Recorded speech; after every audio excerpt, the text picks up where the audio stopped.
Hey guys, so this is part 3. So I've got no idea how many parts there are because you just keep on asking me questions. So I shall just keep on answering. So this one here, as usual, I should have given the others an explicit language warning because this one starts straight up. Did you ever get to the point where you thought, fuck you blokes, I'll show you just how tough women are? Well, as I said before, I went into this event not thinking that there were, like I was competing against male or female. For me, there was just first.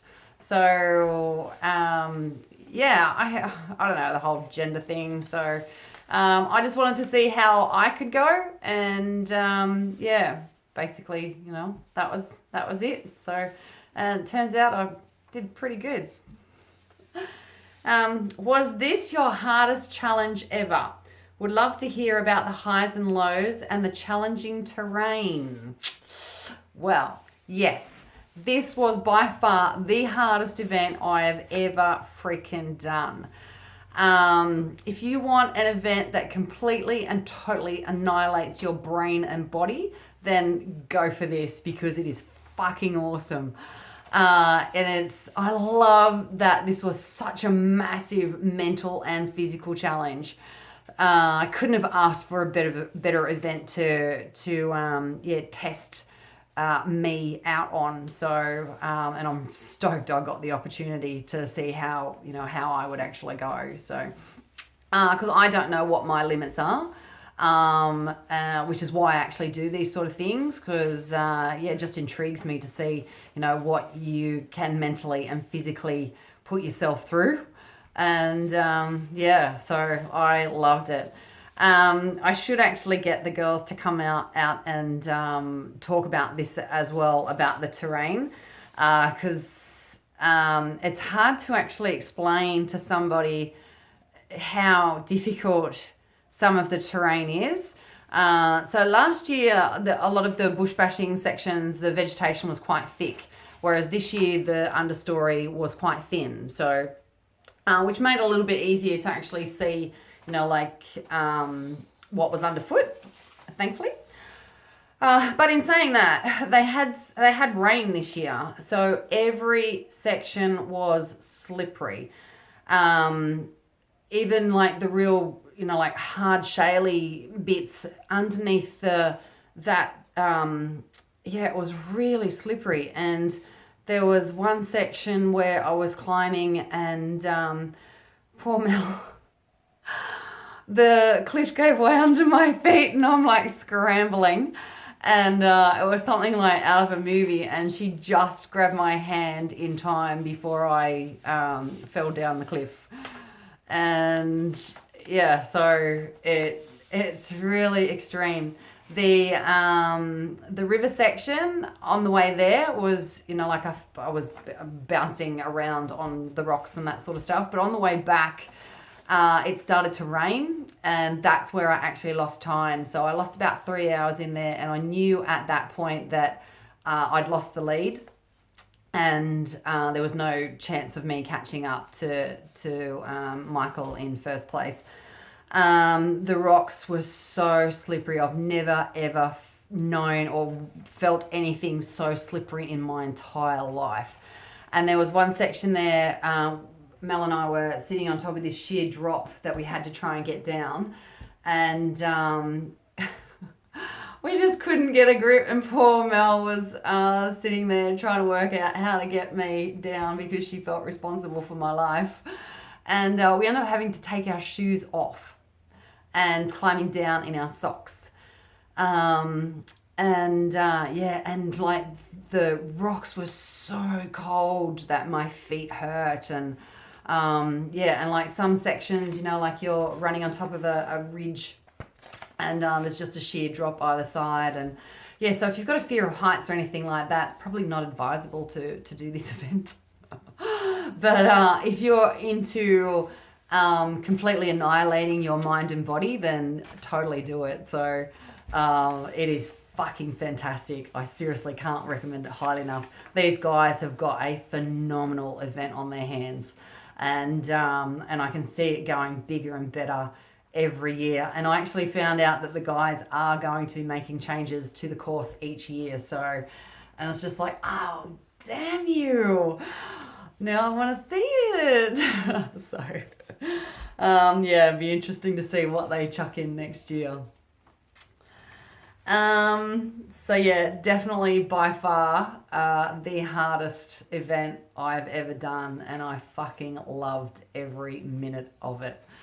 Although I was a bit scared for my life there at a couple of stages. I was like, fuck, am I going to make it to the end? Next question. Sleep deprivation. At what point did your body or mind go, bloody hell, I could have a lay down and snooze right now? And how did you push through? What point did you... Oh, I just knew. I was like getting really tired. I found that I wasn't picking my feet up properly and I was kicking my toes. And so that was probably the main indication. So that I needed to have a sleep. But yeah, you know when you're tired, you know when you need to have a sleep. Oh, and what if any random things you've seen out there like animals, and if these supposed goats they kept talking about exist? Okay, yeah, there were goats out there because Melissa Castley kindly pointed out some goats to me, and as I stepped back to look, I fell down the cliff. Another cliff. And at that point I said, it's probably not a good idea to point that shit out to me. But one random thing I did remember was coming into O'Brien's, there was a goat skull with a spine attached to it. And the other thing was there were so many dead animals in the dry riverbed. All these bird bodies, very bizarre. But yeah, and some of them I couldn't work out what species they were. So yeah. But that's about it, really. That was probably the most random things I do recall out there. Next question. What do you think about during your darkest times during the run? And do you accept you're going to have negative moments and then plan what you're going to do to stay motivated to keep moving forward? So yes, you do need to accept you are going to go through highs, you are going to go through lows. And to me, it was just like keeping calm and just reminding myself that I was okay, that nothing was going to hurt me, I was fine. And also too, as I mentioned before, like that light bulb moment, pain, I'm going to go through pain, but it's up to you whether you choose how much you're going to suffer. So, and how much you're willing to suffer. So, but yeah, just staying motivated. So just staying in the moment. So not letting anything overwhelm you. Don't get too far ahead of yourself. So I wasn't even thinking of the finish line, for most part of it. It was just getting through that section in one piece without breaking myself. Next question. Plenty of people get a post-event hangover. Yes.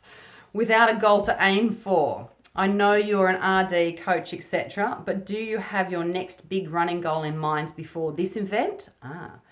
Or will you start to think about what's next?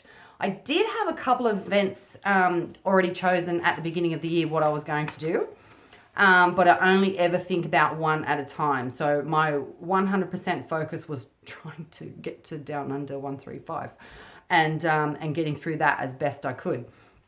In saying that, I did actually have another meaty goal that I wanted to have a crack at after this one. And I'm lucky enough to be ambassador for the Brisbane Trail Ultra. So that's in July. And so I'm the ambassador for the 100 miler for that. So that's not going to be an A race for me. So that's more for fun, basically. So a 100-mile fun run, as you do. So hopefully I'm going to be able to use that one to encourage other people and that, and hopefully I can actually help other people to achieve their goals, whatever their goals might be in that one.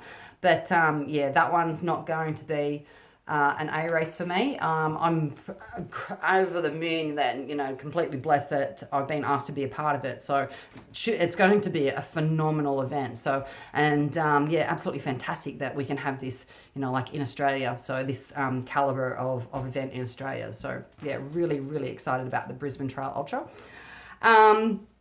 But my next A race will be the Gold Coast Ultra. So that's a 500k event. So I have no idea how I'm going to do that yet. So I've decided where I'm going to sit in it and how I'm going to finish. But I'm yet to decide how I'm going to do it. So as soon as I've worked that out, yeah, that should be awesome.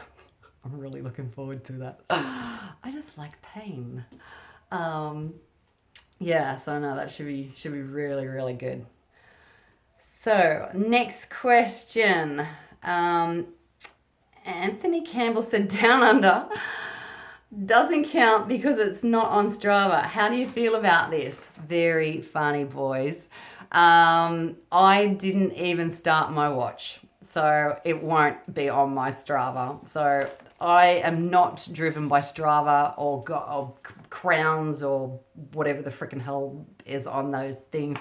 Half the time, yeah, I go out for a run. I don't even start my watch. So I'm going to try and be a little bit better at keeping track, though, on what I actually do, because I do tend to forget.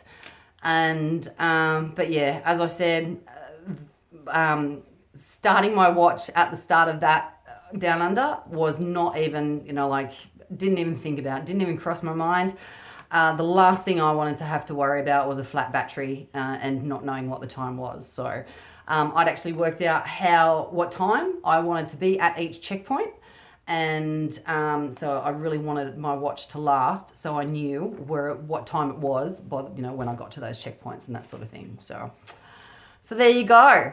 So that's that lot of questions, and we've got heaps more. So if you do have any questions that you've got a burning desire to know the answer to, hit me up, and I will gladly answer them. So, and until then, I shall see you next time.